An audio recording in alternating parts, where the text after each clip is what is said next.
పరలోకమందున మా తండ్రి, ఒక ముఖ్యమైన భాగాన్ని తండ్రి మీరు పరిశీలించుండగా మాతో ఉండండి. క్రైస్తవ సమాజం పోతున్న ఒక మూఢ పద్ధతిలో నుంచి కొందరినైనా తండ్రి మెలకువలోనికి తీసుకురావడానికి ఒక విలువైన సందర్భాన్ని ఆలోచిస్తున్నాం. మాతో మా అందరితో మాట్లాడండి. ప్రజలకి ప్రస్తుత పరిస్థితులకి అవసరమైన సంగతులు తండ్రి వాక్యపు వెలుగులో వారితో ముఖాముఖిగా మాట్లాడతారని కోరుతూ నన్ను మీరే సిద్ధపరచండి, మీరే వాడుకోండి, మీ ఆత్మ ద్వారా మాట్లాడండి. సంఘ క్షేమాభివృద్ధి కొరకు ఈ సంగతులు వినిపిస్తారని కోరుతూ క్రీస్తు నామమున ప్రార్థన సమర్పిస్తున్నాం తండ్రి, ఆమేన్.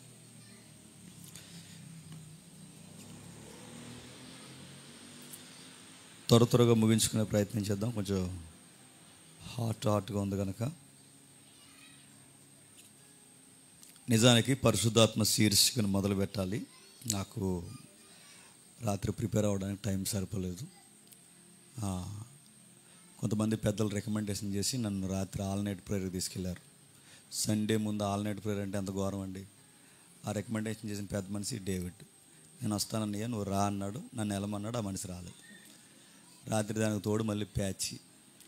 మొత్తం మీద నాకు తెల్లారిపోయింది. అందుకే ఆ శీర్షికను ఒక 2-3 వారాల తర్వాత మనం ఆలోచిద్దాం. అయితే నేను ఎప్పుడూ బైబిల్ బోధిస్తున్న తొలినాళ్ళలో చెప్పిన ఒక సబ్జెక్ట్ని మీకు జ్ఞాపకం చేసుకుంటాను. ఇది సమాజానికి, క్రైస్తవ సమాజానికి చాలా అవసరం. ఆ సబ్జెక్ట్ ఏదో కాదు, విల్ ఆఫ్ గాడ్, దేవుని యొక్క చిత్తం ఏంటి, గాడ్స్ విల్ అంటారు దాన్ని. అంటే దేవుని చిత్తాన్ని ఎలా కనుగోవాలి. ఇప్పుడు మీరు ఉద్యోగం ట్రై చేస్తున్నారు. ఈ ఉద్యోగం దేవుని చిత్తమో కాదో ఎలా తెలుస్తుంది? ఒక పెళ్లి చేసుకోవాలనుకుంటున్నారు, ఆ అబ్బాయినే చేసుకోవాలని ఎలా తెలుస్తుంది? లేదా ఈ అమ్మాయినే చేసుకోవాలని ఎలా తెలుస్తుంది? ఈ దేవుని చిత్తాన్ని కనుగొనడంలో విచిత్రమైన ప్రాక్టీసులు క్రిస్టియానిటీ తెర మీదకి తీసుకొచ్చింది. మరలా కొంచెం సున్నితమైన సబ్జెక్ట్ ఇది, కొంచెం జాగ్రత్తగా వినండి. ఎందుకంటే అనేకులకు విరుగుడు అవ్వకపోవచ్చు, నచ్చకపోవచ్చు. ఎందుకంటే ఇప్పటికే ఈ పద్ధతులను పాటిస్తున్న వాళ్ళు మన మధ్యలో కూడా ఉంటారు. దేవుని చిత్తం అంటే ఇలా కొనుగోవాలి, అలా కొనుగోవాలని రకరకాల పద్ధతులను పాటిస్తున్న వాళ్ళు ఉన్నారు. ఆ జాబితాలు ఎవరైనా ఉంటే కొంచెం జాగ్రత్తగా విందాం. అతను దేవుని చిత్తాన్ని కనుగోవాలని ఈ వర్డ్ ఎక్కడి నుంచి స్టార్ట్ చేశారంటే, కొండ మీద ప్రసంగంలో ప్రభు అయిన యేసుక్రీస్తు వారు ఈ పదాన్ని చాలా పర్టికులర్గా ఉపయోగించాడు. చూద్దాం ఒకసారి, చూద్దాం. మత్తయి సువార్త 6వ అధ్యాయం. జాగ్రత్తగా విందాం. అవుట్లైన్స్ మాట్లాడుకుందాం ఈరోజు. మత్తయి సువార్త 6వ అధ్యాయం 9వ వచనం. మత్తయి సువార్త 6వ అధ్యాయం 9వ వచనం. కాబట్టి మీరు ఎలాగూ ప్రార్థన చేయుడి, పరలోకమందున్న మా తండ్రి, నీ నామము పరిశుద్ధపరచబడును గాక, నీ రాజ్యం వచ్చుగాక, నీ చిత్తము పరలోకమందు నెరవేర్చున్నట్లు భూమి యందును నెరవేరును గాక. అక్కడి నుంచి ఆ పదం తీశారు. ఏంటంట? నీ చిత్తం పరలోకమందు నెరవేరుతున్నట్లు భూమి యందును నెరవేరును గాక. చిత్తం అంటే ఇంకా కాంటెక్స్ట్ కానీ ఎందుకు మాట్లాడుతున్నాడు ఇవేమీ పరిగణలోకి తీసుకోకుండా నచ్చిన పదాలని బయటకు లాగడమే క్రిస్టియన్ ప్రాక్టీసులు కొన్ని తెర మీదకి వచ్చాయి. ఈ దైవ చిత్తం అనే ఈ పదాన్ని ఇక్కడి నుంచి తీసుకొని నా లైఫ్లో దేవుని చిత్తం ఎలా జరుగుద్ది ఏంటనడానికి ఈ తడువులాట స్టార్ట్ చేశారు. అలాంటి పద్ధతుల్లో ఒక పద్ధతి, మనశ్శాంతి ఉంటేనట దేవుని చిత్తం అంట. మీకు అర్థమవుతలేదు, కొంచెం జాగ్రత్తగా వినండి. ఇప్పుడు నేను ఏదైనా ఒక విషయం కొరకు నేను ట్రబుల్ అవుతున్నాను అనుకోండి, లేదా ఏదన్నా నేను ఊరు వెళ్ళాలనుకుంటున్నాను, ఏదన్నా కొనాలనుకుంటున్నాను, లేదన్నా ఒక భయంకరమైన విషయంలో నేను ఆందోళన చెందుతున్నాను అనుకోండి. అప్పుడు నేను ఇలా కూర్చుంటాను అన్నమాట. మీకు ప్రాక్టీస్లు మరి ఎంతమందికి ఎక్స్పీరియన్స్ ఉన్నా లేదు, నేను ఇలా కూర్చొని ఇలా ఆకాశం వైపు దేవుడిని చూసి, పరలోకమందున మా తండ్రి, పరలోకమందు నెరవేరుతున్న నీ చిత్తము భూమి యందును నెరవేరునుగా. కానీ ఆ సందర్భాన్ని అలా చదువుతారు కానీ అది అసలు విషయం గాలికి వదిలేసి, ఇప్పుడు చిత్తం ఎలా తెలియజేస్తాడంటే దేవుడు ఇన్నర్ పీస్ ఇస్తాడంట. పీస్ అంటే సమాధానం, అంటే ఒక తెలియని నెమ్మది వస్తుంది అనమాట. అంటే ఆ విషయాన్ని కొరకు నాలో గలిబిలి లేకుండా, ఆ విషయాన్ని కొరకు నాకు ఆందోళన లేకుండా, ఆ సంగతిని గురించి నాకు ఏం కంగారు లేకుండా, జరిగిపోతున్న సంగతి విషయంలో నేను అలా మనశ్శాంతిగా ఉన్నాను అనుకోండి, అది ఎవరి చిత్తం అన్నమాట? అది ఎవరు చెప్పారు? ఇలా అనేసుకుంటారు ఇంకా అలాగా. అంటే ఒక గలిబిలి లేకుండా, ఒక కంగారు లేకుండా, అది ఏదైనా ఒక ప్రయత్నం చేస్తున్నప్పుడు నాకు ఏం టెన్షన్ లేకుండా, టెన్షన్ ఏం ఫీల్ అవ్వకుండా పీస్ఫుల్ మైండ్తో అనుకోండి. ఆ పీస్ ఎవరు ఇచ్చినట్టు అనమాట? దాన్ని ఇన్నర్ పీస్ అంటారంట. అదొక పద్ధతి. అంటే ఇప్పుడు నాకు టెన్షన్ లేకుండా ఉంటే అది దేవుని చిత్తం. ఆ విషయాన్ని గురించి నేను టెన్షన్ అయితే చెప్పండి, దేవుని చిత్తం కాదు. అంటే ఒక సంగతి నేను టెన్షన్ అవుతుందంటే దేవుని చిత్తం కాదు. అది టెన్షన్ అవ్వకపోతే దేవుని చిత్తం. నేను అడుగుతున్నా, ఎక్కడైనా దీనికి బేస్మెంట్లు ఉన్నాయా, రెఫరెన్స్లు ఉన్నాయా? మరి ఎలా తీసుకొచ్చారు? వాళ్ళ ఇష్టం. ఎవరు తీసుకొచ్చారు తెలియదు, కానీ కొన్ని పద్ధతులు నాకు తెలిసి వెస్టర్న్ కంట్రీస్ నుంచి ఎక్కువ వచ్చాయండి. ఆ తీసుకొచ్చిన ఇలాంటి డౌన్లోడ్ చేసిన మెథడ్స్ అన్ని ఫాలో అయిపోయి హృదయంలో శాంతి లేకుండా, సమాధానం లేకుండా, నెమ్మది లేకుండా, అంతర్గత ఆందోళన ఉంటుంది దేవుని చిత్తం కాదని, శాంతి సమాధానం అంతర్గత గందరగోళం ఏమీ లేకుండా సమాధానంగా ఉంటుంది దేవుని చిత్తమని ఇలాంటి ప్రాక్టీసులు తెర మీద తీసుకు. ఒకవేళ ఇదే రైట్ అయితే బాగానండి, ఆ పద్ధతి, ఆ ఫస్ట్ ప్రాక్టీసే రైట్ అయితే కొన్ని రిఫరెన్స్ దానికి యాంటీగా ఉంటాయి. ఎప్పుడైనా గమనించలేదు? దేవుని చిత్తంలో మొట్టమొదటి చిత్తం ఏంటి చెప్పండి? వాళ్ళు తీసుకున్న రెఫరెన్సే. పరలోకమందు నీ చిత్తం నెరవేరుతున్నట్టు భూమి యందును నెరవేరుగాక. దేవుని చిత్తంలో ఆ కాంటెక్స్ట్లో దేవుని చిత్తం పరలోకమందు నెరవేరుతుంది, భూమి మీద నెరవేర్చిన దేవుని చిత్తం ఏంటంటే సర్వలోకానికి, సర్వ సృష్టికి సువార్త ప్రకటించడం దేవుని చిత్తం. పరలోకమందు దేవుని ఇష్టం ఎలా నెరవేరుతుందో భూలోకంలో కూడా దేవుని ఇష్టమే మనుషుల్లో కూడా నెరవేరడం దేవుని చిత్తం. అంటే దీనిలో ఇలా పిండితే మనకు వచ్చే సారం ఏంటంటే సువార్త ప్రకటించి మనుషులను మార్చడం. చెప్పండి, దేవుని చిత్తం. ఇప్పుడు బాగా వినాలి. సువార్త ప్రకటించి మనుషులు మార్చడం దేవుని చిత్తం అనే పాయింట్ మీకు అర్థమైందిగా? ఇప్పుడు మిమ్మల్ని ఉన్నాను, సువార్త ప్రకటించడం దేవుని చిత్తం అందరికీ తెలుసు కదా. మీలో ఒకరిని పిలిచి 4 మాటలు సువార్త చెప్పండి బ్రదర్ అంటే మీరు ఏం చేస్తారు? తడిసిపోతే మీ సొక్కో, కంగారు అయిపోతారు, ముసుగులు ఎగిరిపోతాయి, మీ సొక్కాలు తడిసిపోవు. ఇప్పుడు బాగున్నాడు. ఒక విషయానికి వచ్చి టెన్షన్ అయితే అది ఏం చిత్తం కాదు? ఇలా ప్రాక్టీస్లో నుంచే. ఒక విషయానికి వచ్చి టెన్షన్ అయితే అది ఎవరి చిత్తం కాదు? దేవుని చిత్తం కాదు. ఒక విషయానికి వచ్చి టెన్షన్ కాకపోతే ఎవరి చిత్తం? ఇప్పుడు నేను సువార్త చెప్పడం అనేది దేవుని చిత్తమే కదా. ఇప్పుడు నేను పిలిచి 4 మాటలు చెప్పమంటే ఇప్పుడు నీకు టెన్షన్ వస్తుందా, సమాధానకరంగా ఉందా? చెప్పాలి. మరి టెన్షన్ వస్తే దేవుని చిత్తమా? నీ పద్ధతి ప్రకారం కాదు. టెన్షన్ రాకపోతే చెప్పండి, దేవుని చిత్తం. ఇప్పుడు దేవుని చిత్తమైన సువార్త చెప్పమంటే నీకు టెన్షన్ వచ్చేస్తుందంటే ఈ ప్రాక్టీస్లు ఇప్పుడు దీన్ని రైట్ అంటారా, రాంగ్ అంటారా? చిన్న చిన్న లాజిక్లు ఉపయోగిస్తేనే వీళ్ళ విల్లేంటో మనకు అక్కడ అర్థమైపోతుంది. ఇంకా టెక్స్ట్ మీకు అర్థం కావాలి అంటే ఒకసారి రోమపత్రిక రండి, రోమిలికి రాసిన పత్రిక. జస్ట్ కౌంటర్స్, ఎగ్జాంపుల్స్, అవుట్లైన్స్ మనం విందాం, వచ్చేవారం ఇంకా డీప్గా విందాం. రోమిలికి రాసిన పత్రిక 9వ అధ్యాయం అనుకుంటా, ఒకసారి చూడండి. 10వ అధ్యాయం అనుకుంటా. రోమిలికి రాసిన పత్రిక 10వ అధ్యాయం, రోమిలికి రాసిన పత్రిక 10వ అధ్యాయం 14వ వచనం చూడండి. వారు విశ్వసించు వానికి ఎట్లు ప్రార్థన చేయుదురు, వినని వానికి ఎట్లు విశ్వసించుదురు, ప్రకటించువాడు లేకుండా వారు ఎట్లు ఇందురు. అంటే దేవుని చిత్తం పౌలు గారి పత్రికలు రాస్తూ ప్రకటించే వాళ్ళు కావాలి, ప్రార్థించే వాళ్ళు కూడా ప్రకటించే వాళ్ళు కావాలి. ప్రకటించడం దైవ చిత్తమా కాదా? ప్రకటించడం, సువార్త ప్రకటన అనేది దైవ చిత్తమా కదా? సువార్త ప్రకటన అనేది దైవ చిత్తం అయితే ఇప్పుడు ఆ దైవ చిత్తాన్ని నెరవేర్చడంలో మనం తొలి ప్రసంగం చేసినప్పుడు మన టెన్షన్ వస్తుందా రాదా? స్టార్టింగ్లో నేను పాటలు పాడేవాడిని, పబ్లిక్ మీటింగ్లో పాటలే వచ్చి మనకు ప్రసంగాలు రావు. ఆ పాట కూడా వచ్చింది పద్ధతిగా చక్కగా పాట పాడేవాడిని, పాటలు పాడేవాడిని. తర్వాత ఒకరోజు ప్రసంగం ఇచ్చారు, నేను ఏం చెప్తున్నాను నాకే తెలియదు, ఈయనగాడు ఏమంటున్నాడు తెలియదు, చెప్పండి ఏం చెప్తున్నాను మొత్తం మీద గట్టిగా కేకలేసి ముగించేశాను. నేను అడుగుతున్నాను, నాకు అర్థమవుతుంది ఇప్పుడు దేవుని చిత్తం అనగానే టెన్షన్ లేకుండా చెప్పాలి. పాట ఏమో టెన్షన్ లేకుండా పాడుతున్నాం అలవాటు కనుక. ప్రసంగం చెప్పమంటే కాలు చేతులు వణికేస్తుంది. ఇప్పుడు చెప్పండి, ఇలాంటి పద్ధతులు ఇక్కడ తీసుకొస్తే దైవ చిత్తమైన సువార్త విషయంలో నేను టెన్షన్ అవుతున్నప్పుడు, అబ్బో ఇక్కడ దేవుని సువార్త చెప్పడం దేవుని చిత్తం కాదని నేను అనుకుంటే అది సబవా? సమయమందును అసమయమందును, ఈ ప్రాంతమందైనా భూ దిగంతాల వరకైనా సువార్త ప్రకటన చేయడమే దేవుని చిత్తమైనప్పుడు నా ప్రాక్టీస్లో నుంచి ఇప్పుడు ఇక్కడ సువార్త చెప్పకూడదు కాబట్టి దేవుడు నాకు టెన్షన్ ఇచ్చేసాడు, ఇక్కడి నుంచి పంపించేసాడంటే నేను దేవుడు ఏం చేస్తాడు చెప్పు? బతుకునక కప్పెడతాడు. ఏమనుకుంటున్నాను? దైవ చిత్తం అనగానే ప్రాక్టీసులు తీసుకురాకండి. రెండవది, టెన్షన్ వలన దేవుని చిత్తం కాదంటే మరొక సందర్భం చూడండి. ఒకసారి యేసుక్రీస్తు వారి దగ్గర రండి. ఒకసారి మత్తయి సువార్త, త్వరగా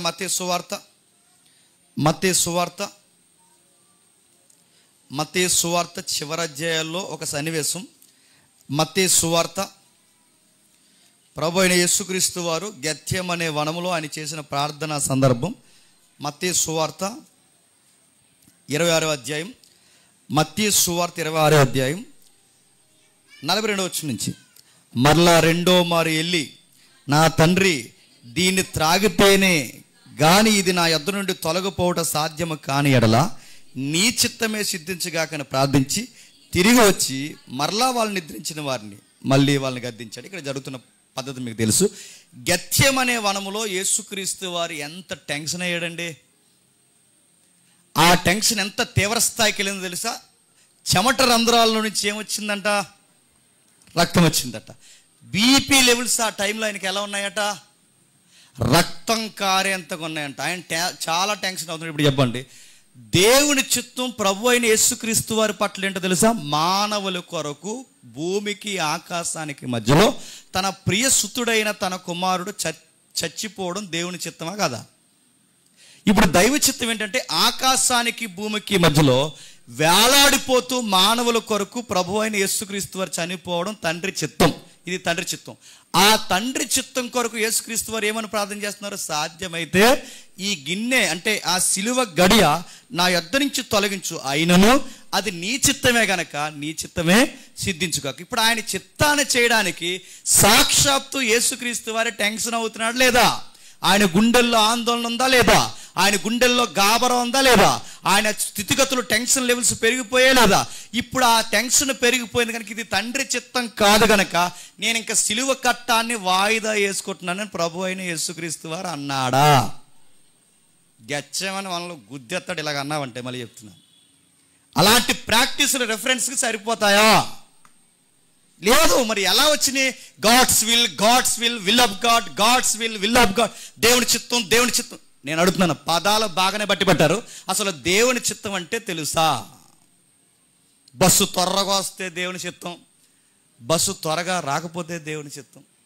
నేను ఇప్పుడు హైదరాబాద్ వెళ్ళాలంటే ఇప్పటికిప్పుడు ఫోన్ వస్తే నాకు హైదరాబాద్ వెళ్ళడానికి దేవుని చిత్తం, ఫోన్ రాకపోతే. నేను అడుగుతాను, ఎక్కడి నుంచి వచ్చారు వీళ్ళందరూనండి? ఎక్కడి నుంచి వచ్చారు? అక్కడి నుంచి వచ్చారు, ఇంకా మారలేదు. ఎక్కడి నుంచి? బయట ఉంటుంది చూసారా? అలా అనకరా, అలా అంటే జరిగిపోద్ది. అలా అంటే నీ బొంద ఏం జరిగిపోద్ది? నేను అంటాను, సీఎంని అయిపోతానా? ఎమ్మెల్యే సీట్ ట్రై చేస్తాను, అయిపోతానా? అడుగుతాను, ఎలా అయిపోతాను? అలా అంటే అయిపోతాను అడుగుతాను, ఎలా అయిపోతాయి? అందుకంటున్నాను, ఈ అన్యుల పద్ధతులు దేవుళ్ళలోకి వచ్చారు కానీ ఇంకా పద్ధతులు అవే ప్రాక్టీసులు ఇంకా క్రైస్తవం చేస్తుందా లేదు చెప్పండి. దేవుని చిత్తం అయితే మనసులో నెమ్మది ఉంటుంది, దేవుని చిత్తం కాకపోతే మనసులో నెమ్మది ఉందంటే దేవుని క్రియలు చేస్తున్నప్పుడు అపోస్తులు టెన్షన్తో సువార్త ప్రకటించాలి లేదా? ఇక్కడ ప్రకటిస్తే తరిమేస్తే అక్కడ పోయారు, అక్కడ ప్రకటిస్తే తరిమేస్తే అక్కడ పోయారు, అక్కడ ప్రకటిస్తే అక్కడ రాళ్ళిచ్చి కొట్టారు. టెన్షన్లో కూడా దైవ చిత్తాన్ని నెరవేర్చాలే చెప్పండి. టెన్షన్ ఉంటే దేవుని చిత్తం కాదు, టెన్షన్ లేకపోతే దేవుని చిత్తం అనే ఈ ఫస్ట్ ప్రాక్టీస్ మళ్ళీ చెప్తున్నాను, బిబిలికల్గా రాంగ్ ప్రాక్టీస్. ఎవరైనా ఇంట్లో ఉంటే ఈ ప్రాక్టీస్ని ఎవరైనా ఇప్పటివరకు కొనసాగిస్తే మీరు నన్ను తిట్టుకున్న పర్లేదు కానీ తప్పని మాత్రం మీ బైబిల్ మీద రాసుకోండి. నన్ను ఏమనుకున్నా పర్లేదు కానీ ఆ పద్ధతులు మాత్రం పాటించి మీరు తర్వాత బొచ్చు పీక్కోకండి. మళ్ళీ చెప్తున్నాను, ఉదాహరణ చెప్తాను వినండి. ఒక ఆవిడ పాస్టర్ గారిని అడిగింది సంబంధం, ఎన్ఆర్ఏ సంబంధం వచ్చిందనమాట. ఆ సంబంధం వచ్చినప్పుడు పాస్టర్ గారు ఇది దైవ చిత్తం అని నేను చాలా ప్రగాఢంగా విశ్వసిస్తున్నాను. నేను ప్రగాఢంగా విశ్వసిస్తాను, ఎందుకంటే మరి ఎన్ఆర్ఏ కదా, ప్రగాఢంగా విశ్వసిస్తున్నాను ఇది దేవుని చిత్తమే. ఎందుకంటే ఎక్కడో ఉన్న ఎస్తేర్ రాణిని ఎలాగైతే చూశారో ఎన్ఆర్ఐ నన్నే చూశాడంటే ఇది చాలా ప్రగాఢ విశ్వాసం అని నాకు అర్థమైంది. కాబట్టి పాస్టర్ గారు ఎలాగైనా సరే ఈ సంబంధం తొలగిపోకుండా ఇది స్థిరపరచబడి మీ ఇద్దరం ఒక్కటై అలాగా మేఘాల్లో ఫ్లైట్లో అలా యుఎస్ వెళ్ళిపోయేలాగా ప్రార్థన, మీ గొప్ప ప్రార్థన విజ్ఞాపనలు పెట్టండి అంటే, పాస్టర్ గారు అది కాదమ్మా, ఒకసారి ఎందుకో అబ్బాయి ఎలాంటి ఏంటో తెలుసుకో, ఎన్ఆర్ఐ ఎంత మాత్రం నమ్మేస్తా పెట్టి మంచి జాబు 1,50,000 శాలరీ ఉంటే వాడు బిబిలికల్గా ఎలా ఉంటాడో తెలియదు, వాడు ఇంటర్నల్గా ఎలా ఉంటాడో తెలియదు, తెలుసుకోవాలి కదమ్మా అంటే, లేదు పాస్టర్ గారు నా సోల్ నాకు చెప్పేస్తున్నాను, సోల్ ఉంటుంది కదా లోపల, ఆ సోల్ నాకు చెప్పేస్తుంది పాస్టర్ గారు, నా ఆత్మ నన్ను చాలా గోజాడుతుంది, నా ఆత్మ పరిశుద్ధాత్మ కలిసిపోయారు, ఆ అబ్బాయే మీ అబ్బాయి అని నాకు చెప్పేశారు. ఇంకా ఏదోలాగా ప్రార్థన చేశాను పాస్టర్ గారు అంటే, ఇంకా పాస్టర్ గారు తప్పగా మనసొప్పుగా సంఘ విశ్వాసాలు దైవజనుల సమాజంలో బిడ్డ కనుక ప్రార్థన చేశాడు. వాళ్ళకి దైవ చిత్తం అనుకుని పెళ్లి చేశారు. పెళ్ళైన 6 monthsకి రాపిడి స్టార్ట్ అయిపోయింది. ఆడి పేరుకి ఎన్ఆర్ఐ కానీ ఆడికి ఒక్క ఎన్ఆర్ఐ బుద్ధి లేదు. ఆడికి కొట్టడం తిట్టడం. మరి ఫారెన్లో ఒక విచిత్రమైన పనిష్మెంట్లు ఉంటాయి. సిగరెట్లతో కాల్చడం, లిప్స్ ఇలా లాగడం, ఇలాంటివి బెడ్లతో కొట్టడం, మెట్లు ఎక్కించి త్వరగా కిందకి దింపడం, ఇవన్నీ అదో రకమైన ప్రాక్టీస్లు ఉంటాయండి అక్కడ. అలా కొడతారనమాట. ఐస్ మీద కూర్చోబెట్టడం, గ్యాస్ మీద ఇలా చేతులు ఎట్టడం, ఇవన్నీ ఆడు చేయిస్తుంటే అప్పుడు పాస్టర్ గారికి ఫోన్ చేసి అందంట, ఇదేంటి పాస్టర్ గారు దేవుని చిత్తం అనుకున్నాను కదా, ఈడేంటి నన్ను ఇలా సిగరెట్లతో కాల్చేస్తున్నాడు, ఇది దేవుని చిత్తం అని అంటే అప్పుడు అన్నారు పాస్టర్ గారు, ఈ దేవుని చిత్తం అని నువ్వన్నావు తప్ప చెప్పమ్మా, దేవుడు అన్నాడమ్మా నీ అన్నారైతే నువ్వు ఎల్లకాలము అలాగే వర్ధిల్లును గాక అన్నాడు. ఇప్పుడు చెప్పండి, నేను అడుగుతాను, దేవుని చిత్తం అని మీ చిత్తాన్ని దేవుని చిత్తం అనడం దేవుని చిత్తము కాదు. మీ ఇష్టాలు దేవుని ఇష్టాలు అనుకోవడం దేవుని ఇష్టాలు కాదు. దానికి రెఫరెన్స్ సరిపోవాలి. బిబిలికల్గా మీ ఉద్దేశాలకి వాక్యాలు ఆధారాలు ఉండాలి.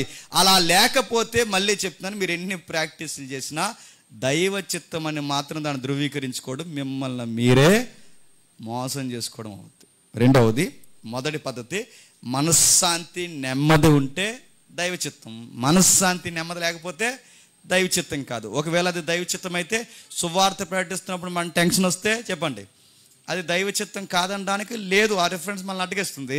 యేసు ప్రభు వారు సిలువ బలియాగానికి వెళుతున్నప్పుడు ఆయన చాలా టెన్షన్ అయ్యారు కనుక అది దేవుని చిత్తం కాదనడానికి ఈ పద్ధతి అక్కడ వర్తించడం చెప్పండి లేదు. కాబట్టి వాక్య ప్రకారం ఆ మొదటి పద్ధతి చెప్పండి తప్పు.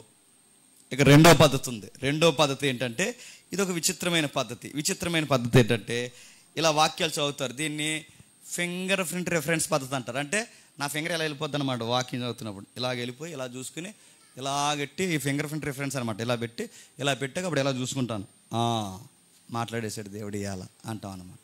ఏం మాట్లాడేశాడు? ఇప్పుడు నేనే ఉన్నాను అనుకోండి, నేను అమ్మాయిని అనుకోండి, నేను పెళ్లి కోసం ఆలోచిస్తున్నాను అనుకోండి, ఇప్పుడు దేవుడు చెప్తాడు, ఇప్పుడు దేవుడిని అడుగుతున్నాను నేను వాక్యంలోంచి, మరి వాక్యంలోంచి దేవుడు మాట్లాడాలనగా ఫింగర్ ప్రింట్ రిఫరెన్స్ పద్ధతి అనమాట. ఇది ఏం చేస్తా అంటే నా ఫింగర్ ఇక్కడ పెట్టి దేవుడు ఇప్పుడు నాకు ఈరోజు అంటే డైలీ నేను చదివే ఒక వర్సెస్ ఉంటుంది, మత్తయి సువార్త, మార్కు సువార్త, ఇలా చదువుతూ అలా బైబిల్ స్టడీలో అలా చదువుతున్నప్పుడు ఇప్పుడు యోహాను సువార్త 3వ అధ్యాయం దగ్గర ఉన్నాను అనుకోండి, ఇప్పుడు 3వ అధ్యాయంలోంచి నా పెళ్లి కోసం మాట్లాడే దేవుడు ఎలా మాట్లాడుస్తాడు? 3వ అధ్యాయం నుంచి నా పెళ్లి కోసం అంటే నేను ఇలా ఫింగర్ ప్రింట్ పద్ధతి ఉపయోగించి ఇలా ఏళ్ళు తెచ్చి ఆ 3వ అధ్యాయంలో ఎక్కడ దిగిన పెడతాను. ఆ పెట్టినప్పుడు నా ఏళ్ళు అక్కడ పడుతుంది. ఇదిగో నువ్వు మళ్ళీ కొత్తగా జన్మిస్తే కానీ చెప్పండి దేవుని రాజ్యంలో ప్రవేశించమని. కానీ అదిగో కొత్తగా జన్మించడం అంటే తెలుసా? కొత్తగా జన్మించడం అంటే కొత్త వాళ్ళ జీవితంలోకి రావడం అని. అదే పెళ్ళి. నడుతున్నాను ఇవో పద్ధతులు ఉన్నాయి తెలుసా? వాక్యాన్ని దాని అక్కడ కొత్తగా జన్మించడం అంటే ఏంటి? ఆత్మీయంగా అభివృద్ధి పొంది పరిశుద్ధాత్మలో జన్మించే ఒక ఆత్మీయ బాప్టిజ కార్యక్రమాన్ని గురించి కదా అక్కడ చెప్పేది. అదంతా గాలి కుదిలేసి ఈ కొత్తగా జన్మించిన పదాన్ని తీసుకొచ్చి ఇది నా పెళ్ళికి సంబంధించిందంటే నిన్నేమనాలి? చేసుకో తర్వాత ఎలా ఉంటుందో చూద్దు. కానీ ఇది పెళ్ళికి సంబంధించిందంటే ఏమనాలి అంటే సందర్భం లేదు, ఒక పద్ధతి లేదు, ఏమి రాస్తున్నాడు ఉద్దేశాలు గాలి వదిలేశారు. ఇలా రిఫరెన్స్ మీరు ఫింగర్ ప్రింట్స్ ఎక్కడ పడితే అక్కడ పెట్టి ఇదిగో దేవుడు ఇదే చెప్తున్నాడు కానీ అదే అనుకున్నట్టు మీ పద్ధతి మీరు కనిపెట్టుకున్న తప్ప దేవుడు కనిపెట్టిందా? మరి బయట వాళ్ళు ఇదే చేస్తున్నారుగా, 4 మొక్కలు వేసి జ్యోతిష్యం, ఆ మొక్క ఏదో కళ్ళు మూసుకుని బయటకు తీసి ఆ మొక్కలోని చూసి అంతా మంచి ఆడు మంచి మొక్కలే వేస్తాడు, చెడ్డ మొక్కలు ఏమి వేయడు. చెడ్డ మొక్కలు వేస్తే ఇంక రేపు నుంచి ఆవిడ చూపించుకోడు. ఇలాంటి పద్ధతులు నడుతున్నాను. ఇప్పుడు రెఫరెన్స్ని పేక మొక్కల మాదిరి ఉపయోగించుకునే వాళ్ళు లేరు. ఇప్పుడు ఊరు వెళ్తున్నానండి, ఊరు వెళ్ళలేదు నాకు తెలియట్లేదు, ఇప్పుడు ఫింగర్ ప్రింట్ పెట్టాను, ఇప్పుడు ఇక్కడ ఊరు వెళ్ళలేదు నాకు తెలియట్లేదు. అప్పుడు ఆ ఊరు వెళ్ళలేదని నేను చదువుతున్నప్పుడు ఇలా ఫింగర్ ప్రింట్ పెడితే అప్పుడు ఫింగర్ వెళ్ళిందనమాట. అంతటా అతడు లేచి బయలుదేరి వెళ్ళినాను. కానీ ఇంకెళ్ళమంటున్నాడు, సర్దే బ్యాగ్ అన్నాడంట. అంతటా లేచంటే అక్కడ ఎవరు లేచాడు? ఇసుక ఊరేసుకోవడం పోతున్నాడు. పోతావా? నడుతాను ఊరేసుకోవడానికి పోతున్నాడు. పోతావా ఊరేసుకోవడానికి? అది ఇస్కరియోతు యోధాకు సంబంధించి. అంతటా అతడు లేచి ఉరుపోసుకుని ఇస్కరియోతు యోధాకు సంబంధించి దానికి ఒక సందర్భం ఉందిగా. ఎలా పడితే అలా రెఫరెన్స్లోంచి ఒక పదాలు బయటికి తీసేసి దీన్నే ఏమంటారంటే రేమ ప్రాక్టీస్ అంటారు దీన్ని. రేమ ఎప్పుడైనా చెప్తాను. రేమ బాగా హైదరాబాద్లో బాగా నడుస్తుంది ఇది. మన తెలుగు రాష్ట్రాల్లో బాగా ప్రాక్టీస్ చేసే పద్ధతిలో రేమ ప్రాక్టీస్ ఒకటి. అంటే టెక్స్ట్ అంతా గాలి కుదిలేసి నచ్చిన పదాన్ని బయట తీసుకొచ్చి, ఇదిగో దేవుడు ఈ వర్డ్ నీ కోసమే చెప్పాడని దాన్ని ఇలా మీదకి ఇసిరితే ఆ వర్డ్ నేను మనసులో పెట్టుకుని వెళ్ళిపోయి ఇంకా దేవుడు నాతో మాట్లాడేశాడని ఒక ఫీలింగ్లోకి రావడం. ఈ క్లాసిక్ స్పీకర్ దగ్గర నుంచి ఈ మండల స్థాయి స్పీకర్ల వరకు ఈ రేమ పద్ధతిని తెలియకుండానే ప్రాక్టీస్ చేస్తారు. అందుకే దైవ చిత్తంలో మరో చిత్తం వీళ్ళు ఏమనుకుంటున్నారంటే రెఫరెన్స్ దగ్గర ఏలు పెట్టి గాలికి వదిలేసి మిగిలిన సందర్భాన్ని కావలసిన పదాలు తీసుకోవడమే. వెంటనే నాకు చాలా భయం వేసింది, నా చెయ్యి ఇరిగిపోయిందని. నాకు వెంటనే వాక్యం గుర్తొచ్చింది. ఆ వాక్యంలో ఏముందంటే నీ ఎముకలలో ఒక ఎముకైనను ఇరవదని. వాక్యం చూస్తేనేమో ఎముకలు ఇరగవని ఉంది, ఇక్కడ సౌండ్ చూస్తేనేమో ఇరిగిపోయినట్టుంది. ఇప్పుడు సౌండ్ రైటా వాక్యం రైటా ఏంటని టెన్షన్ అయిపోయి, దేవా నీ చిత్తం ఏమై ఉందో ఏంటో, వాక్యం నా యందు నెరవేరును కాక, కాబట్టి నీ ఎముకలలో ఒక ఎముకైన ఇరవదన్నావు. ఇక్కడేమో ఆటోడు గుద్దేసి వెళ్ళిపోయి టకారం సౌండ్ వచ్చింది.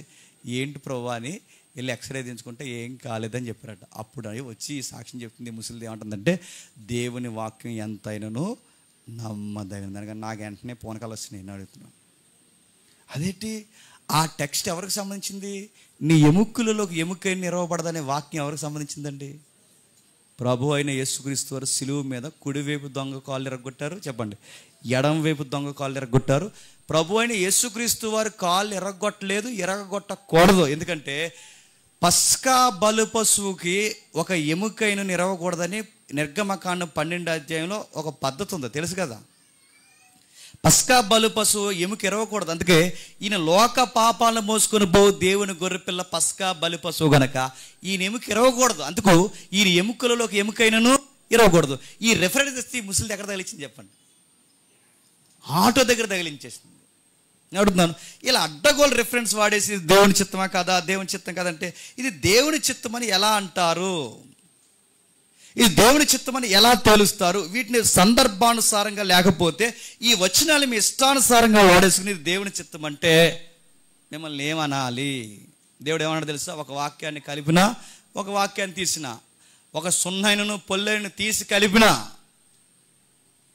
పాయింట్స్ నువ్వు ఎగరగొట్టిన దేవుడు అన్నాడు, ఇందులో ఉన్న పనిష్మెంట్లన్నీ తీసుకొచ్చి నీ మీద పెడతానని పెట్టినాడా? ఎంత భయం లేని ప్రాక్టీస్ అండి. ఎంత భయం లేకుండా వాగ్దానం కార్డులు తీసుకుంటారు. ఆ వాగ్దానం కార్డులు తీసుకోవద్దంటలేదు నడుతున్నాను. మరి సందర్భం ఏది? సందర్భానుసారంగా వాక్యాలు వాగ్దానం కార్డులు తీసుకునే వాళ్ళు ఏరి తీసుకోండి. ఈ సంవత్సరం వాగ్దానం కార్డు సర్వలోకానికి వెళ్ళి సర్వ సృష్టికి సువార్త ప్రకటించండి అని వాగ్దానం కార్డు ఇస్తారా? ఆ దైవ చిత్తం ఇస్తారా? ఎవ్వరు. ఎందుకంటే సర్వలోకానికి వెళ్ళి సర్వ సృష్టి పెడితే మరి ఉద్యోగం ఎవడు చేస్తాడు? శాలరీ ఎక్కడి నుంచి వస్తుంది? అలాంటి రెఫరెన్స్ తీసుకోరు. ఎంతసేపు రెఫరెన్స్ ఏం తీసుకోవడం తెలుసా? నీ పిండి పిసుకు తొట్టు చెప్పండి, నీ బుడ్లో నూనెయు సర్వ సమృద్ధి అవును కాక ఇంకో పిండి గొడవ తొట్లు గొడవే నీకు. ఇలాంటివి తీసుకోవడమే తప్ప అని అడుగుతున్నాను. దైవ చిత్తానుసారంగా చదివే పద్ధతులు ఏవి? వాక్యానివి. క్యాలెండర్ మీద చదువుతారు, ఈరోజు దేవుడు నాతో మాట్లాడేస్తాడు అంటారు. రెఫరెన్స్ ఎలా తీస్తారు? ఏలు పెట్టి దేవుడు నాతో ఎలా మాట్లాడేస్తాడు? ఇన్నర్ సోల్లో ఎలా మాట్లాడేస్తాడు? మరి కొంతమంది అంటారు కాదు దేవుడు ఎలా మాట్లాడతాడంటే, లేదు దేవుడు వాక్యం ద్వారా మాట్లాడతాడు. నిజంగా మనం అనుకుంటాం వాక్యం ద్వారా మాట్లాడతాడంటే, వాక్యం ద్వారా మాట్లాడడం అంటే ఏళ్ళు నచ్చిన కాడ పెట్టి చదువుకోవడం వాక్యం ద్వారా మాట్లాడడం అనుకుంటున్నారు. ఇవన్నీ వాక్యం ద్వారా మాట్లాడడం ఎలా అవుతాయి? మరి కొంతమంది వివాహాల విషయాలు ఇలా కాంటెక్స్ట్ని బలి తిప్పుతారు. వాళ్ళు ఏమంటారంటే ఎలియాజర్ సందర్భం ఉందిగా, ఇస్సాకు సందర్భం, ఎలియాజర్ సందర్భం. ఆ ఇస్సాకు ఎలియాజర్ సందర్భం తీసుకొచ్చి ఎలియాజర్ కూడా దేవుని చిత్తం మీద దేవునికి వదిలేసి, ఇది ఈ పిల్లని నాకు ఎవరినైతే పిల్లని చూపిస్తావో ఆ పిల్లే మా యజమాని కుమారుడికి పెండ్లి కుమార్తెని దేవుడి మీద అనుకుని వెళ్ళిపోయాడు. సేమ్ మేము ఎలియాజర్ పద్ధతిని ఫాలో అవుతామని ఎలియాజర్ ప్రాక్టీస్ ఒకటి ఉంది. నా మాటలు అర్థమవుతుంది లేదో? ఇప్పుడు కూడా మనం ఏం చేస్తామంటే ఏదైనా పెళ్లి సంబంధంకి వెళ్ళినప్పుడు దేవుని చిత్తం అయితే ఇదిగో మొదటగా ఆ అమ్మాయి నన్ను చూసిన కాక నేను చూడకముందే నన్ను చూసిన కాక అనగానే చూసింది అనుకోండి, ఇంకా దేవుడు చెప్పండి ఎలియాజర్ పద్ధతి అనమాట. చూడలేదనుకోండి ఈ అమ్మాయి దేవుని చిత్తం కాదంట అన్నమాట. అడుగుతున్నాను, అసలు ఎలియాజర్ సందర్భం తీసుకుని అక్కడ ఏముందో చదివా? ఎలియాజర్ సందర్భంలో ఎలియాజర్కి అప్పటికి వాక్యం ఉందా? ఎలియాజర్కి అప్పటికి బైబిల్ ఉందా? ఎలియాజర్కి అసలు ధర్మశాస్త్రం ఉందా? అసలు ఎలియాజర్ క్రిస్టియనా? అడుగుతున్నాను, ఎలియాజర్కి నీ కాలానికి అసలు సందర్భాలు పొంతనున్నాయా? ఎలియాజరు కాలంలో బైబిల్ ఏది? వాళ్ళ పద్ధతులు ఎతికారంటే అనుకోవచ్చు. వాళ్ళు అప్పుడు దేవుడి మీద డైరెక్ట్గా అనుకునేవారు కనుక వాళ్ళకి ఆ పద్ధతులు ఉన్నాయి. ఇప్పుడు డైరెక్ట్ ప్రాపర్ ఛానల్ నీకు డైరెక్ట్గా లేదు, త్రూ ఛానల్ ఉంది. నీకు వాక్యం ద్వారానే, అంటే నువ్వు బైబిల్ ద్వారానే దేవునితో మాట్లాడాలి.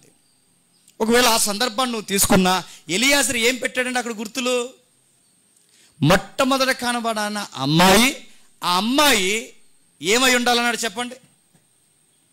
ఆ అమ్మాయి గుణవతి అయి ఉండాలి, పనివతి అయి ఉండాలి.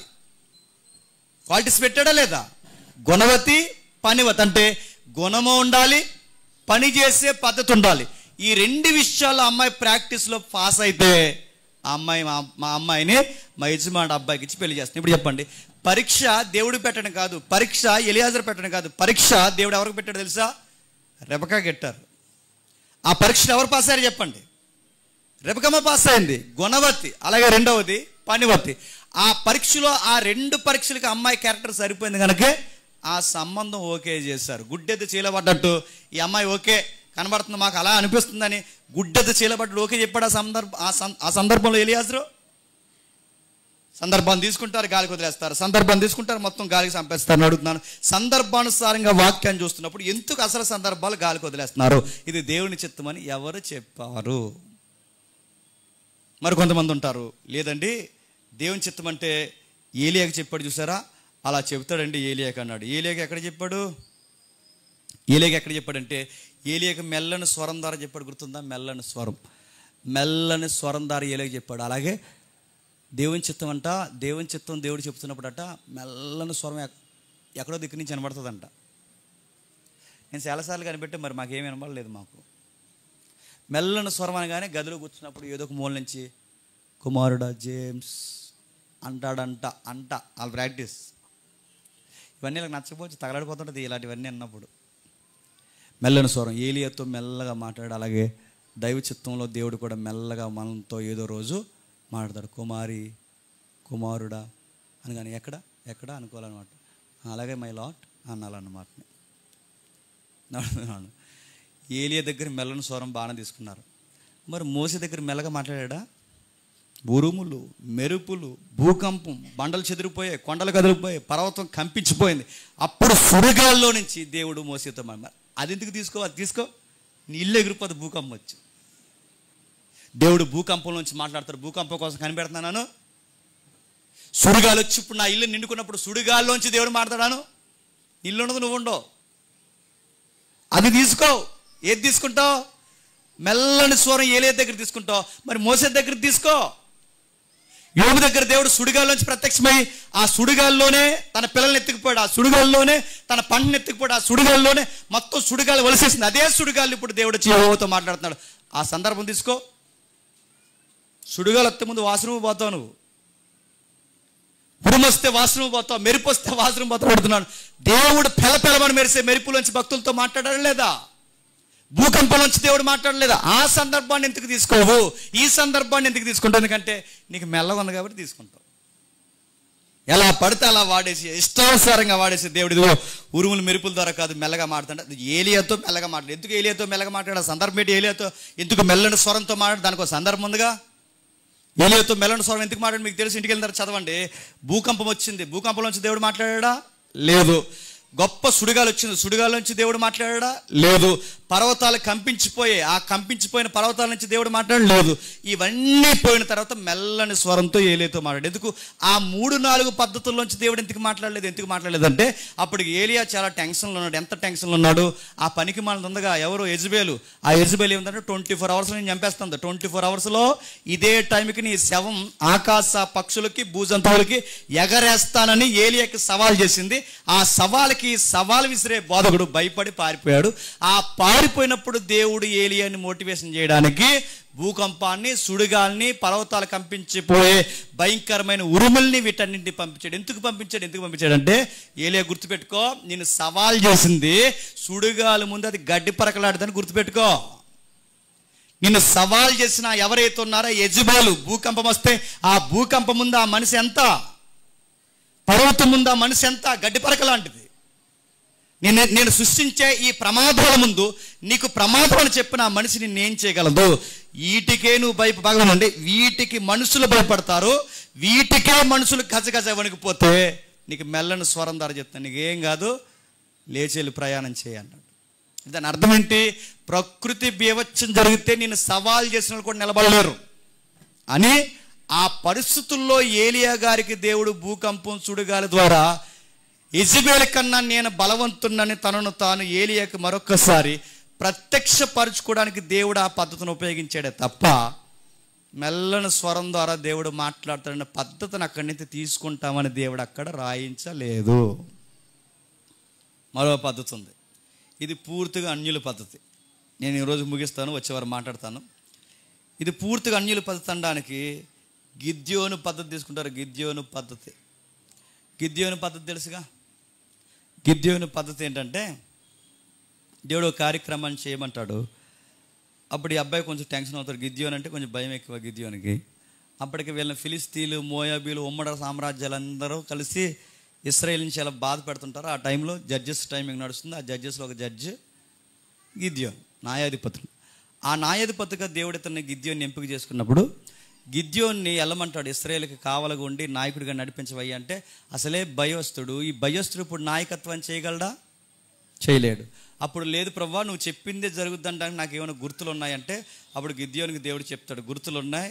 ఆ గుర్తులు ఉన్నాయి ప్రభువా అని అన్నప్పుడు గిద్యోని అడుగుతాడు. ఏమని అడుగుతాడంటే, ఇదిగో నేను ఒక గొర్రెబొచ్చు చేస్తున్నాను, ఆ గొర్రెబొచ్చు తడిసిపోతే నీ చిత్తం, తడవకపోతే నీ చిత్తం కాదు. అలాగే చుట్టూ తడిసిపోయి గొర్రెబొచ్చు తడవకపోతే నీ చిత్తం, తడవకుండా ఉంటే అదే తడిసిపోతే నీ చిత్తం, తడవకుండా ఉంటే రెండు ప్రాక్టీసులు పెట్టాడు.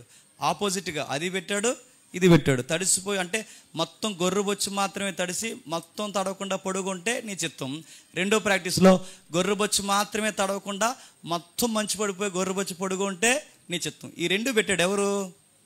గిద్యోని గారు. దీన్ని గిద్యోని ప్రాక్టీస్ అంటారు. దీన్ని మనోళ్ళు ఏం చేశారంటే, గిద్యోని ఎలాగైతే చూసిన అడిగాడో చెప్పండి, మేము కూడా దేవుడిని చెప్పండి ఏదో ఒక చూసిన అడుగుతాం. ఆ చూసిన 2-3 సార్లు అలాగే జరిగితే అది దేవుని చిత్తం అంట. అడుగుతాను, ఏం చూసిన అడుగుతారేంటి చెప్పండి, ఏమన్నా నాకు గుర్తు రావట్లేదు.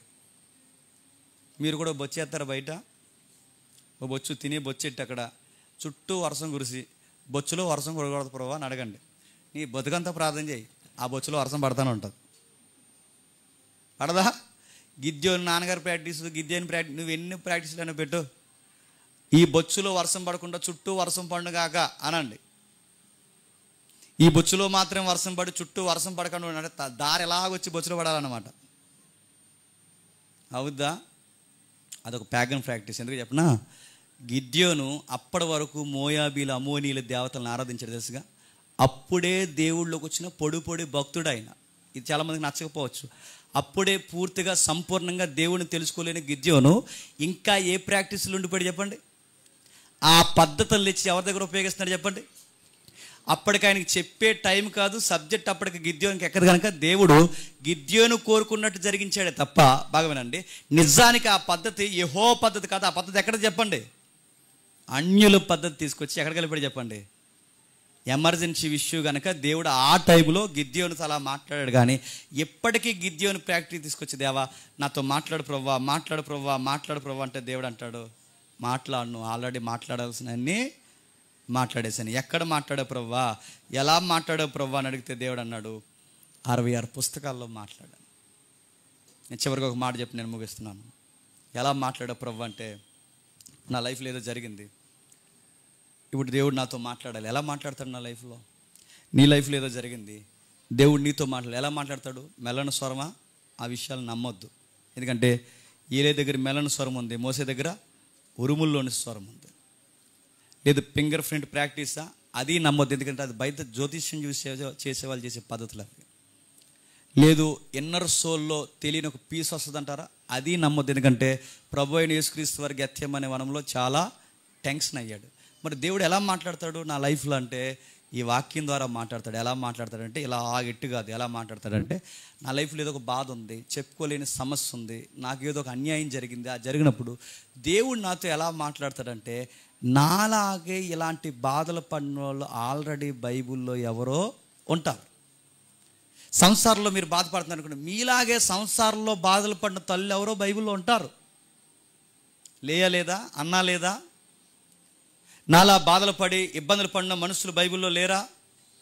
అంటే నాకన్నా ముందు ఇలాంటి బాధలు పడిన వారు బైబిల్లో ఉన్నారు. వాళ్ళని మన గురించి రాయించాడు. ఆ సందర్భాన్ని చదివినప్పుడు అక్కడి నుంచి దేవుడు ఎలా మాట్లాడతాడంటే, ఆ రోజు వాళ్ళని ఆదరించిన దేవుడు ఈరోజు నిన్ను కూడా ఆదరిస్తాడని ఆ సందర్భంలోంచి నీకు నాకు ఒక ధైర్యాన్ని ఇస్తాడు. అది దేవుడు మాట్లాడడం అంటే. దేవుడు మాట్లాడడం అంటే ఎలా మాట్లాడతాడో, ఆ రోజు ఆ పరిస్థితుల్లో అదిగో ఆ యోబుల్ని లేవనెత్తిన దేవుడు ఈరోజు నిన్ను కూడా లేవనెత్తుతాడు. ఆ రోజు ఆ గొడ్రాలకి పిల్లనిచ్చిన దేవుడు దేవుడి కోసం కనిపెట్టు నీకు కూడా బిడ్డల్ని ఇస్తాడు. ఇది దేవుడు మాట్లాడే పద్ధతి. అంతేగాని ఒక రెఫరెన్స్లో ఒక పదాన్ని పక్కకి తీసాడు, ఆ రెఫరెన్స్ని పూర్తిగా చెరిపాడు, లేదా ఒక ప్రాక్టీస్లోకి వెళ్ళిపోవడం, ఒక తన్మయత్నం, ఇవి దేవుని పద్ధతులు కాదు. దైవ చిత్తం అంటే, గాడ్స్ విల్ అంటే ఏంటో తెలుసా? దేవుడు మొత్తం సందర్భంలోంచి మాట్లాడతాడు. ఆ సందర్భం సారం నీకు తీసుకుంటాడు. ఇప్పుడు నేను చెప్తున్నాను, ఈ మాటలు అందరికీ తగలకపోవచ్చు, కానీ ఎవరో ఉంటారు ఇక్కడ ఈరోజు, వాళ్ళ కోసమే ఈ ప్రసంగం బహుశా దేవుడు మాట్లాడుతున్నాడేమో. ఇది అందరికీ తగలపోవచ్చు, కానీ ఆ ఎవరో వ్యక్తి ఉంటాడు, ఆ వ్యక్తితో దేవుడు నేరుగా మాట్లాడినట్టు అనిపిస్తుంది. నిజమే, ఇది నిజమే, ఇది నిజమే అని తన మనస్సును ఆత్మ దేవుడు ఒప్పింపజేస్తాడు. అది మాట్లాడడం అంటే. ఈ రోజుకి పాపంలో కొట్టిమిట్టాడుతూ పాపం జరిగిస్తూ వస్తే ఆ పాపాన్ని గురించి నేరుగా ఈ ప్రసంగం నీకోసమే చెప్పినట్టుంటుంది. అది మాట్లాడటం అంటే. వాక్యం పూర్తిగా నేను గుద్దుతున్నట్టుంటుంది. అది వాక్యంలో నుంచి దేవుడు మాట్లాడడం అంటే. నిజమే, ఇది నా తప్పు అని ఆ తప్పును ఒప్పుకునేలా ఆ వాక్యం ఒప్పింపజేస్తుంది. అది దేవుడు మాట్లాడడం అంటే. అంతేగాని అక్కడి నుంచి ఎక్కడి నుంచో స్వరం వస్తుందని, ఎక్కడి నుంచి ఎక్కడి నుంచో స్వరం వస్తుందని, ఇది ఒక మనసులో తెలియని తన్మనేత్రం చెందు, ఇవన్నీ కాదు. గాడ్స్ విల్ అంటే దానికి ఒక పద్ధతి ఉంది. దాన్ని థియలాజికల్గా స్టడీ చేస్తేనే మీకు అర్థం అవుద్ది. ఎవరు ప్రాక్టీస్లు వాళ్ళు చేసుకుని ఇది దేవుని చిత్తం అనుకుంటే తర్వాత అది ఖచ్చితంగా బెరుసు కొడుతుంది. అయ్యో ఆ రోజు దేవుని చిత్తం అనుకుని ఈరోజు ఎలాగ అయిపోయింది ఏంటి అనుకున్నప్పుడు అది నీ చిత్తం కనుక ఈరోజు అది మొత్తం నష్టపోయావు. అందుకే వాక్యానుసారంగా నిర్ణయాలు తీసుకోవాలనుకున్నప్పుడు వాక్యానుసారంగా నిర్ణయాలు తీసుకోండి. ప్రతి దానికి బౌండరీస్ ఉంటాయి. ఇప్పుడు ఉదాహరణ నేను చాలాసార్లు చెప్పాను, అక్కడ కూడా మీకు చెప్తాను, వినండి, నేను ముగిస్తాను. ఇప్పుడు వివాహం చేసుకోవాలనుకోండి, చూపిస్తాడా? ఆ 3 ఏదులో ఉందరా నువ్వు చేసుకునే పిల్ల, అక్కడికి వెళ్ళు, నల్ల సున్ని వేసి తిరుగుతుందని చెప్తాడా? కళ వస్తుందా? కళ్ళు వచ్చేస్తున్నాయి ఈ మధ్య చాలామందికి. కళ్ళకు వచ్చేస్తాడు ఆయన, పెళ్ళికొడుకు, పెళ్ళికూతురు కళ్ళకు వచ్చేస్తుంది అనమాట. ఆయన ఉన్నాడు కదా హైదరాబాద్లో ఉన్నాడు ఆయన, నన్ను అడగండి, వాళ్ళ అబ్బాయి అందరికీ కళ్ళకు వచ్చేస్తున్నాడంట. ఆయనకి ఎంత సిగ్గులేదో చెప్పుకోవడానికి. పెద్ద మరి వీళ్ళందరూ పెద్ద రాజుల కుటుంబాలు కదా, మరి పెద్ద గొప్ప చెప్తారు, ఆకాశం నుంచి ఊడిపడినట్టు. మా అబ్బాయి అందరికీ కళ్ళకు వచ్చేస్తున్నాడు. ఎందుకంటే ఆయనే చెప్పాడు పద్ధతి ఏమిటంటే, దేవుడు ఏదైనా జరిగించాలనుకున్నప్పుడు ముందే కళ్ళలోకి పంపిస్తాడట. ఆ పద్ధతి వాళ్ళందరూ ఉపయోగించిన ఏమంటే, దేవుడు మాకు కళ్ళలోకి పంపించాడండి మీ అబ్బాయిని చెప్పారు. ఎంతమందికి వచ్చేసాడు కళ్ళ కంటే చాలామందికి వచ్చేసాడు కళ్ళలోకి. నేను అడుగుతున్నాను, ఇలాంటి పద్ధతులు ఉపయోగిస్తారు చాలామంది. పెళ్లి విషయంలోని వ్యాపారం విషయంలో అడుగుతారు, ఎలా ప్రభావ ఇప్పుడు నాకు పెళ్లి జరగాలంటే ఎలా అంటే, దేవుడు చూపిస్తాడా, కళ్ళలోకి పంపిస్తాడా? ఏమో అని అనకండి. కళ్ళకి ఏమైనా పంపిస్తాడా? కనబడుతుందా? అలాగా ట్రాన్స్ఫార్మర్ నుంచి ఏమైనా దూకినట్టు కనబడుతుంది అలాగా, అలా వెళ్తున్నట్టు ఏమన్నా? ఇది వెనకాల మాత్రమే కనబడి ముఖం ఒక రోజు కనబడుతుందా? చెప్పండి. ఎన్నో ఉన్నాయి కదా బయట. అదే జుట్టు, అదే వ్యవహారం, అదే ఇప్పుడు నేను డిఎన్ఏ టెస్టులు డిఎన్ఏ టెస్ట్ రిపోర్ట్స్ ఏమైనా కనబడతాయా? ఏం కనబడవు. మరి ఎలా తెలిస్తే ఎలా చేసుకోమని చెప్తానంటే దానికి ఒక పద్ధతి ఉంది. పద్ధతి ఏంటంటే, దేవుడు పలానా అమ్మాయినే చేసుకోమని ఎక్కడా చెప్పడు, పలానా వ్యక్తినే చేసుకొని ఎక్కడా చెప్పడు. మరి ఎలా తెలుస్తాయి అంటే, బాగా వినండి, దేవుడు బౌండరీస్ చెప్తాడు. బౌండరీస్ ఏంటంటే, విశ్వాసినే పెళ్లి చేసుకోవాలి, అక్కడి వరకే చెప్తాడు. వెలుగుతోనే స్నేహం చేయాలి, వెలుగుకి చీకటికి సంబంధము కుదరదు, అక్కడ వరకు చెప్తాడు. అంటే నీకు బౌండరీస్ ఏం చెప్పాడు? నువ్వు పెళ్లి చేసుకునేటప్పుడు బిలీవరా కాదా అదొకటే చూడు. గుణగణాలు, దైవికమైన గుణగణాలు ఉన్నాయా లేదా అదొకటే చూడు. ఆ బౌండరీస్లోనే నీకు నచ్చిన పర్సన్ ఎవరైతే ఉన్నారో చెప్పండి, దైవ చిత్తానుసారంగా సంఘ పెద్దలు కాపుర్ల సమక్షంలో ఆ సంబంధం ఓకే చేసుకోలేదు, ఒక సిస్టమేటిక్గా వెళ్ళు, అప్పుడు దైవ చిత్తం నెరవేరినట్లు. అంతేగాని పొడవుగా ఉన్నాడు, పొట్టుగా ఉంది, ఇది పద్ధతి కాదని ఇలాంటి పద్ధతులని మీరు తీసుకొచ్చారనుకోండి, అది దైవ చిత్తం అని అస్సలు అనిపించుకోదు. కనుక అనిపించుకోదు. దైవ చిత్తం అంటే బౌండరీస్ మాత్రం చెప్తారు. ఎందుకంటే నచ్చే విషయంలో ఎవరికి వాళ్ళకే దేవుడు ఫ్రీడమ్ ఇచ్చాడు లేదా? ఇచ్చాడు. అది చెప్పడు దేవుడు, నల్లగా ఉన్న ఆవిడని చేసుకో అని చెప్పడు. నీకు ఫ్రీడమ్ ఉంది అక్కడ. నీకు నచ్చిన ఆవిడని చేసుకో. ఆ నచ్చిన ఆవిడ చెప్పండి బిలీవర్ అయి ఉండేలా చూసుకో. అక్కడ ఫ్రీడమ్ ఇచ్చాడు. చూడండి, మీకు నచ్చిన వ్యక్తుల్ని బలవంతంగా చేసుకోవద్దని చెప్పడు, మీకు నచ్చిన వ్యక్తుల్ని బలవంతంగా చేసుకోమని కూడా చెప్పడు. ఆయన చెప్పింది ఒకటే, బిలీవర్సే పెళ్లి చేసుకో. ఇది గాడ్స్ విల్ అంటారు. ఇలాంటి పద్ధతుల ప్రకారం ఎప్పుడైతే మనం దైవ చిత్తానుసారంగా మనం నడుస్తామో, దేవుని చిత్తం మన కళ్ళల్లో మన జీవితాలు నెరవేరినప్పుడు మనకు బాధల్లో కూడా ఒక తెలియని చెప్పండి దేవుడు ఒక ధైర్యం ఇచ్చే ఒక పద్ధతిని, ఆత్మగల దేవుడిని మనకు పంపించి నడిపిస్తాడు. ఇవేమీ చేయకుండా ఒకవేళ ఇప్పటివరకు నేను చెప్పిన పద్ధతులు ఎవరైనా ఫాలో అయితే, ఒకవేళ మీరు నా కోసం కాకపోయినా నేను ఏం చెప్తున్నానో ఒకసారి మీరు చెక్ చేసుకోండి. ఈ వాక్యానుసారమా కాదు, అవునా కదా, ఇంటికి వెళ్ళిన తర్వాత మరలా ఒకసారి వినండి, మరలా ఒకసారి రెఫరెన్స్ తిరగేయండి. నిజమే దైవ చిత్తం అంటే ఇలా అనిపిస్తుంది కదా అన్నప్పుడు ఇది ఎంతవరకు వాక్యం సపోర్ట్ చేస్తుందని వచ్చి మాతో డిస్కషన్ చేయండి. దానికి రెఫరెన్స్ సరిపోతుందో లేదు చూడండి. దానికి రెఫరెన్స్ సరిపోకపోతే మీ ప్రాక్టీస్లో మీరు ఉన్నారని మాత్రం మర్చిపోకండి. కాబట్టి గాడ్స్ విల్ అంటే ఏంటంటే మీ విల్ ఎప్పుడు చెప్పండి గాడ్స్ విల్ కాదు. గాడ్స్ విల్ ఎప్పుడు గాడ్స్ విల్లే, మీ విల్లు మీదే. మీ చిత్తం పట్టుకెళ్ళి దేవుని చిత్తం అని కలిపితే మీకు మీరే నష్టాలు చేకూర్చుకుంటారు. ప్రార్థన చేసుకుందాం, వచ్చేవారు మాట్లాడుకుందాం. మోకాళ్ళు వేయగలిగిన వారు మోకాళ్ళు వేయండి, మోకాళ్ళు వేయలేని వారు లేచి నిలబడండి.